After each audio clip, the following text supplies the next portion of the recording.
Hi everyone and welcome back. There's a type of problem that we end up spending a lot of time on in chapter 4 of the textbook. And it's in the stoichiometry section, so it's in the section that we're dealing with chemical reaction ratios. And it's called a limiting reactants problem in general, and that's just because we're calculating what's called a limiting reactant or a theoretical yield or a percent yield, and these are all connected to each other. So I think the best way to actually introduce this topic is to just dive right into an example. So here's the type of problem we might ask. The example would be magnesium oxide can be made by heating magnesium metal in the presence of oxygen. The balanced equation for this reaction is here. So 2 moles of magnesium react with 1 mole of oxygen gas, and it makes 2 moles of magnesium oxide. Now this is a really fun reaction. You should actually remind me to do this in class for you. It's quite fun to watch. But this is basically it. You take magnesium metal, you burn it in air, and you get this white powder magnesium oxide out. The question is, when 10.1 grams of the magnesium react with 10.5 grams of the oxygen, 11.9 grams of the magnesium oxide is collected. So this was an actual experiment that was done. We put this many grams of magnesium together with this many grams of oxygen, and we collected at the end 11.9 grams of magnesium oxide. They want us to determine the limiting reactant, the theoretical yield, and the percent yield for the reaction. So just before we begin, let's just look back at the reaction and remind ourselves of a couple of things. First, the things on this side of the chemical equation are called reactants. Things on this side of the chemical equation over here are called products. So these things react, they come together to form these products. So when we say words like yield, we're talking about products. Yield is how much, the amount of a product that's collected or formed. So anytime when we're talking about yield, we're talking about a product. Anytime we're talking about a reactant, we're of course talking about a reactant. So just keep that in mind, because so many times people will ask, like, what's the limiting reactant? People answer some amount of a product or something, and that you're like, well, it can't possibly be that. We were asking a question about a reactant. So getting those distinctions correct right away can actually save you a lot in actually thinking about these problems. So the next step would be really just to dive in, and I'd like to rewrite the chemical reaction because I use it below here to get organized. So, oops. All right, so we're going to rewrite the chemical reaction, and this time I might leave the states out or something because I know what they are up here if I need to refer back to them. So 2 magnesiums plus 1 oxygen reacts to form 2 magnesium oxides. So now I'm going to grab the information from the problem and actually write it down below here. So there were 10.1 grams of magnesium that we put in, 10.5 grams of oxygen that we put in, and then the actual amount collected was 11.9 grams of magnesium oxide collected.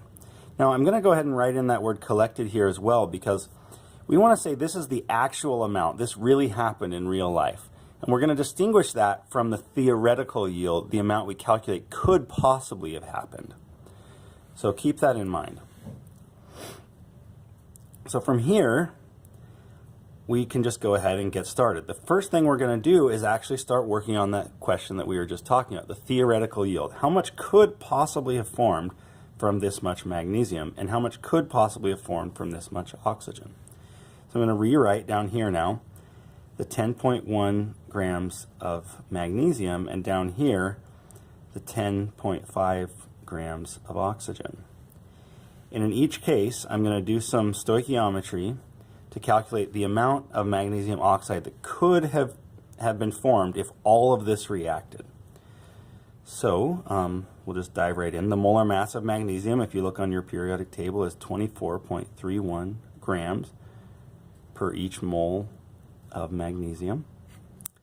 The ratio from the chemical equation is 2 moles of magnesium react to form 2 moles of magnesium oxide. So 2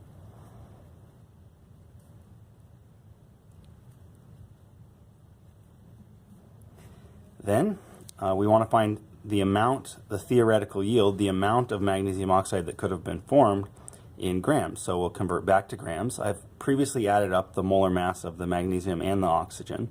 So 24.31 plus 15.999 is 40.309 grams per each mole of the magnesium oxide. So there we have it. If we plug that into our calculator, we would get 16.47, I'm sorry, I transposed some numbers, 16.747 grams of magnesium oxide that could have been formed. And that's a 3-digit number we started with, so if we were to stop at this point, we'd round to 3 digits. We'll do the same thing now for oxygen. Oxygen's molar mass is 31.998 grams per each mole of oxygen. The reaction ratio here is 1 mole of O2 makes 2 moles of magnesium oxide.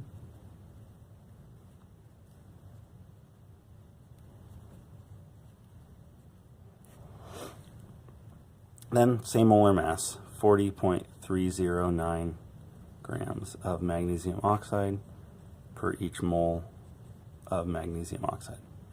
If we plug that into our calculators, we'll get 26.454 grams of magnesium oxide. All right, so we can now make our first 2 determinations. The theoretical yield is the smaller of the 2 numbers, because what we're saying is if all of the magnesium reacted, we could get this much out. If all of the oxygen reacted, we could get this much out.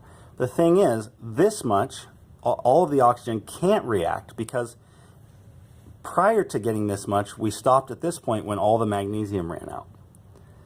So you're reacting along, you collect 1 gram, 2 grams, 3 grams, 4 grams, 5 grams, 6 grams, 7 grams, 8 grams. When you get to 16.7 grams, that's when all the magnesium is gone and the reaction stops.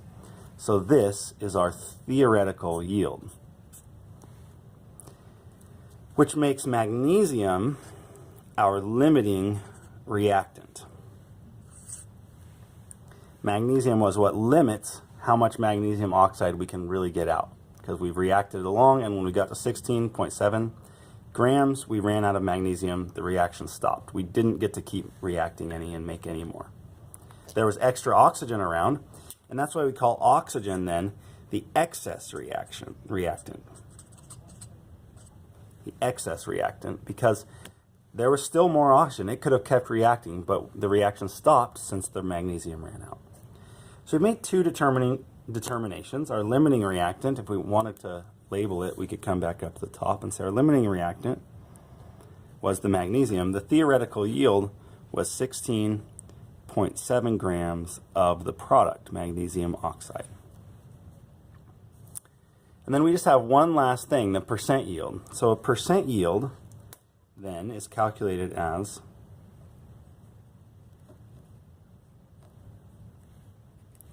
the actual yield, something that happened in real life, divided by the theoretical yield times 100. Theoretical yield being what we calculated. We calculated we could have gotten this much. This is how much we actually got. So we just need to bring down our theoretical yield that we calculated, 16.747 grams, and go up and look up what our actual yield was stated in the problem as 11.9 grams. And then multiply that by 100. When we do that, we should get 71.1%. And that is our percent yield.